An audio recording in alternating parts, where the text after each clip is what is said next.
Bonjour à tous et bienvenue sur le Coin Comics. Aujourd'hui on se retrouve pour le zoom sur épisode 18 et nous allons parler du premier Icons sur Ultimate. Donc Ultimate, c'est une série qui a d'abord été publiée en Marvel Deluxe en 4 tomes et Panini a eu l'excellente idée de nous la rééditer dans la série Marvel Icons. Ce premier tome Icons contient donc le tome 1 et le tome 2 parus en Marvel Deluxe et le tome 2 des Icons contiendra la suite et fin de cette série. Ultimate est une série écrite par Mark Millar et dessinée par Brian Hitch et le but de cette série était, lorsque les années 2000 sont arrivées, de créer des super-héros revisités, remis au goût du jour. L'idée c'était de pouvoir faire des choses nouvelles sur des super-héros qui avaient plus de 40 ans de vie en créant un univers parallèle dans lequel les auteurs auraient la possibilité de revoir les équipes les plus emblématiques de l'histoire Marvel à leur sauce, telles que Ultimate Spider-Man, Ultimate X-Men et aujourd'hui on parle de Ultimate. Au début du comics, on se retrouve en 1945 à la fin de la Seconde Guerre mondiale. Les Américains vont attaquer, ils sont en Atlantique du Nord et ils vont tous être parachutés et un certain Bucky et ses comparses soldats vont débarquer pour un des probablement derniers combats de la Seconde Guerre mondiale. Et on vante les mérites dans l'armée d'un certain Captain America, mais les soldats ils y croient pas trop, ils se voient plutôt comme de la chair à canon qui va se faire exterminer et ils voient Captain America à l'instar de Oncle Sam par exemple comme une figure marketing de communication pour donner envie en fait aux nouveaux soldats de s'engager dans l'armée. Et alors qu'ils se font totalement décimer durant ce combat, Captain America arrive et va changer le cours de la partie. Et oui, il arrive alors que personne ne croyait en lui et il va empêcher les Allemands d'envoyer une fusée qui avait pour but de détruire Washington. Captain America est propulsé dans la mer et on n'entendra plus parler de lui et on se retrouve à la fin du premier chapitre en 2002. Et on nous montre une discussion entre Bruce Banner et Nick Fury et ils parlent d'un certain projet de super soldats, une équipe de super-héros qui serait régie par l'État, qui serait en collaboration avec les armées des États-Unis. Bruce Banner est également Hulk, mais il aime pas trop se transformer parce que là, dès qu'il se transforme,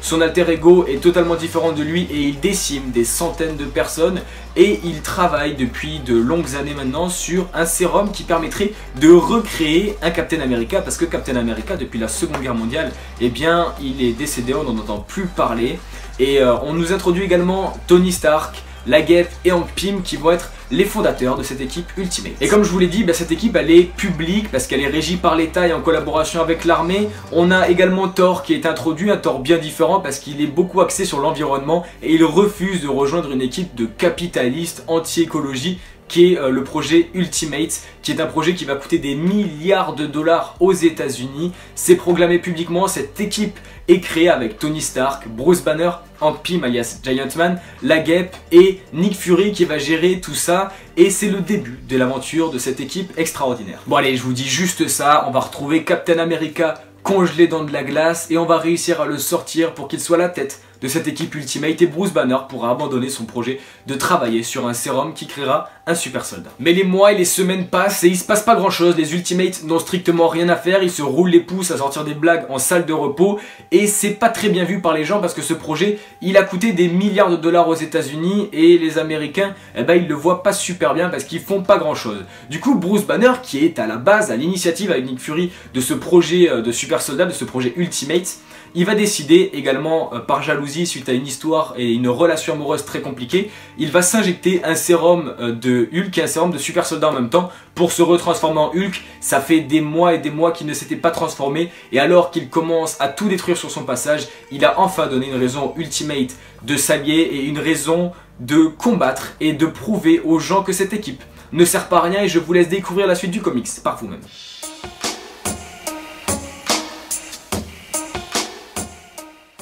Et saviez-vous que c'est Mark Millar qui scénarise la série Ultimate X-Men, mais à la base, Joe Quesada voulait que ce soit Brian Michael Bendis. Mais Bendis, il a dit à Quesada qu'il n'était pas à la hauteur, il se sentait pas prêt pour scénariser une histoire aussi folle que les Ultimate X-Men. Il a donc laissé ça à Mark Millar et a scénarisé Ultimate Spider-Man. Donc au scénario on a Mark Millar, au dessin on a Brian Hitch. Est-ce que j'ai besoin d'aller plus loin lorsque je parle des auteurs en disant c'est non, ça devrait suffire. Mark Millar c'est Civil War et c'est des centaines de comics extraordinaires. Un récit qui est totalement fou, je l'avais pas lu en Marvel Deluxe, je l'avais pas lu et je suis super content de lire cette série, je vous conseille de sauter dessus parce que c'est super intéressant, il y a beaucoup de points de ce comics, je vous ai vraiment dit très peu de choses, je vous laisse le découvrir, il y a beaucoup de points de ce comics qui ont été utilisés pour le premier film Avengers et c'est vraiment énorme la vision qu'il a des Avengers, une vision différente de celle qu'on a aujourd'hui.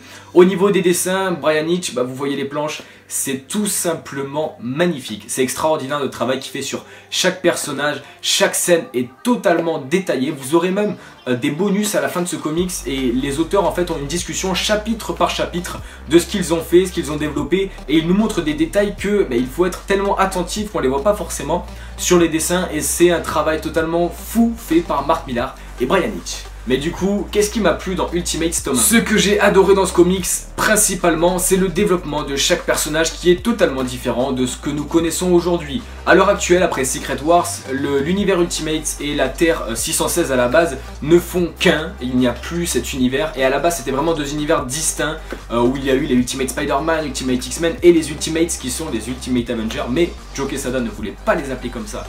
Parce que eh bien, la renommée des Avengers depuis un certain temps était au plus bas, donc il a décidé de changer le nom.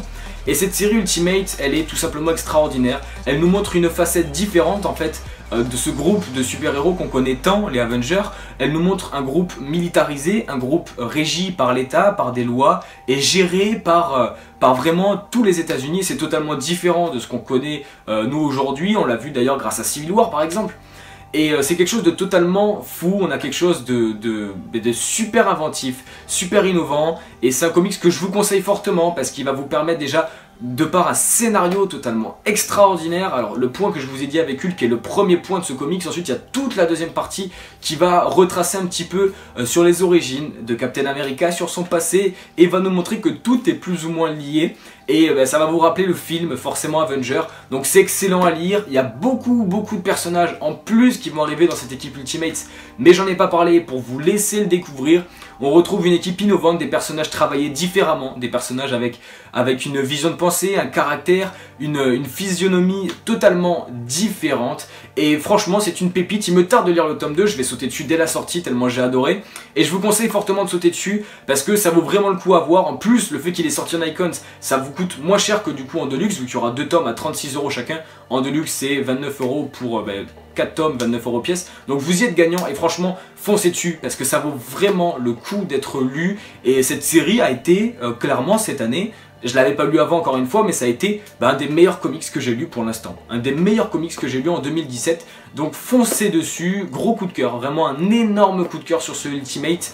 Et n'hésitez pas à sauter dessus et ne passez pas à côté de ce récit totalement génial. En tout cas j'espère que cette vidéo vous aura plu. Si c'est le cas, n'hésitez pas à laisser un like pour faire avancer la chaîne. Et vous pouvez commenter pour me dire ce que vous avez pensé de la vidéo ou du comics si vous l'avez lu. Pour vous abonner, cliquez ici. Pour regarder la dernière vidéo, cliquez ici. Twitter, Instagram, tous les liens sont dans la description. On se retrouve très vite pour de nouvelles vidéos. Ciao tout le monde.